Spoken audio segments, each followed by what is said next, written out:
And this is the Morning Swim Show interview segment for Wednesday, July 22nd, 2009. I'm your host, Peter Busch.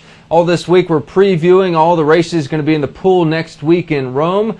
And today's backstroke day. John Lohn has been joining me each day this week to break down the events. Before we get to the backstroke events, let's take a quick break from our sponsor, the Swim Champions Fitter and Faster Tour.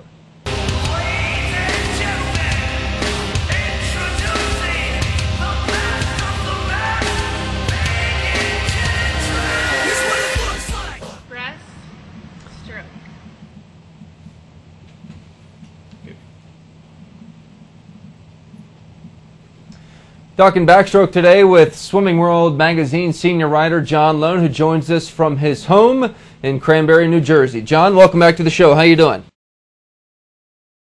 I'm doing well, Peter. How about yourself? Thank you. So the women's 100 backstroke, a little bit of a crapshoot. I mean, this is the kind of year where, like we said, it's an imperfect science. Natalie Coughlin's not swimming.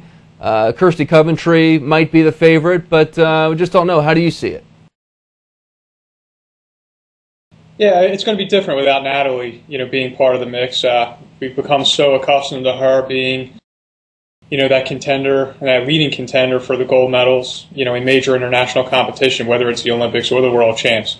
But in her absence, Kirsty Coventry has to be the hands-down favorite. And unless she's off her game, I can't see her losing this event. Anastasia Zhueva is #1 in the world this year.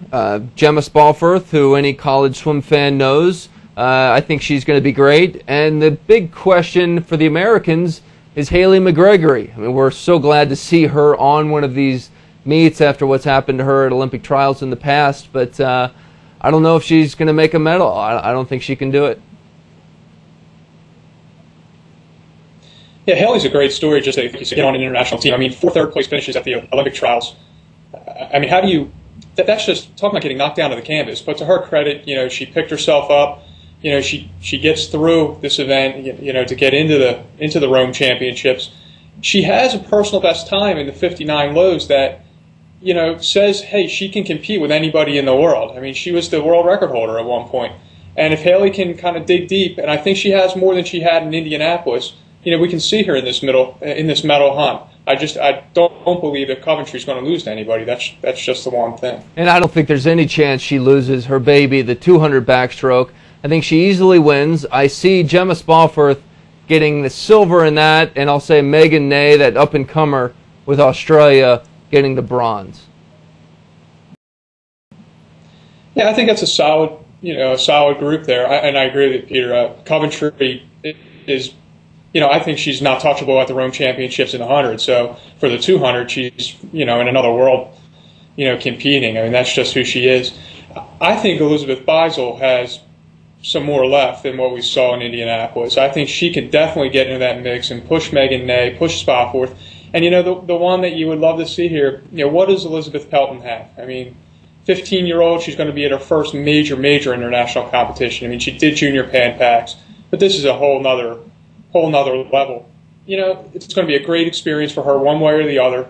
Maybe she just doesn't care about any nerves and goes out and pops a time that puts her in the mix. I would love to see her just make the final, though. I think that would be a huge step. Men's 100 back has had a watershed year. I mean, just last year we were talking about guys breaking 53. We had Pearsall break 52 and a boatload of guys go 52. So it's going to be faster than ever, no doubt about it. I think Pearsall wins because Pearsall usually wins, but I don't know, Erie and some other guys are gonna make this close. And anytime a guy goes suits or no suits, goes 51, he's half a second faster than anybody's ever been now in the race. And Aaron Pearsall is the ultimate gamer. I mean, he and Phelps, I think, are on just a different level in terms of being able to ratchet it up, when you have to. Aaron's been around on the international scene since 2000 when he was a silver medalist behind Kreiselberg in the 2-bag. And Aaron's Aaron. He's going to come out there.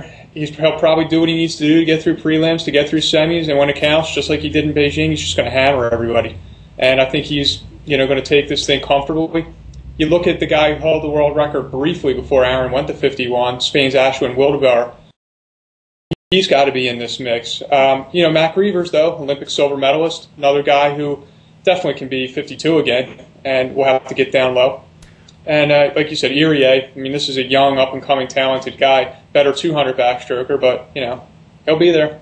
All right, I'm not quite sure what to make of the 200. Pearsall's your favorite because he swam so well a few weeks ago, but Lochtey's 200 back time was not that great, but his 200 IM time was great, so I know he's swimming fast, and he beat Pearsall in Beijing.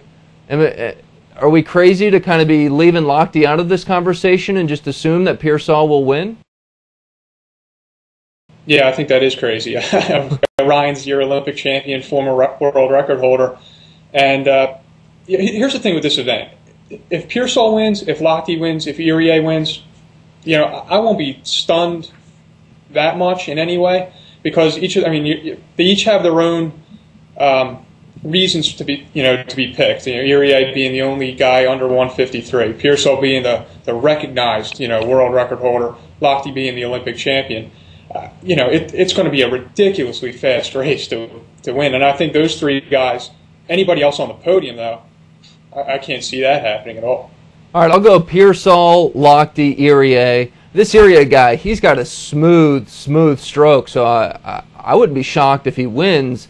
I just, we don't know much about him. So for that reason alone, I'll admittedly pick him for the bronze.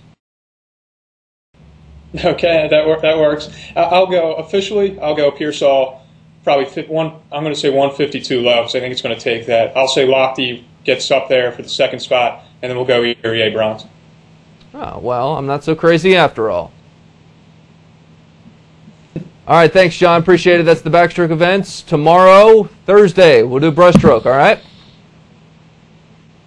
Sounds good. All right, John joining us from the living room once again. We appreciate his thoughts, and we thank the Swim Champions Fitter and Faster Tour for sponsoring the show. We'll see you tomorrow for the breaststroke events. I'm Peter Busch, telling you to keep that head down at the finish.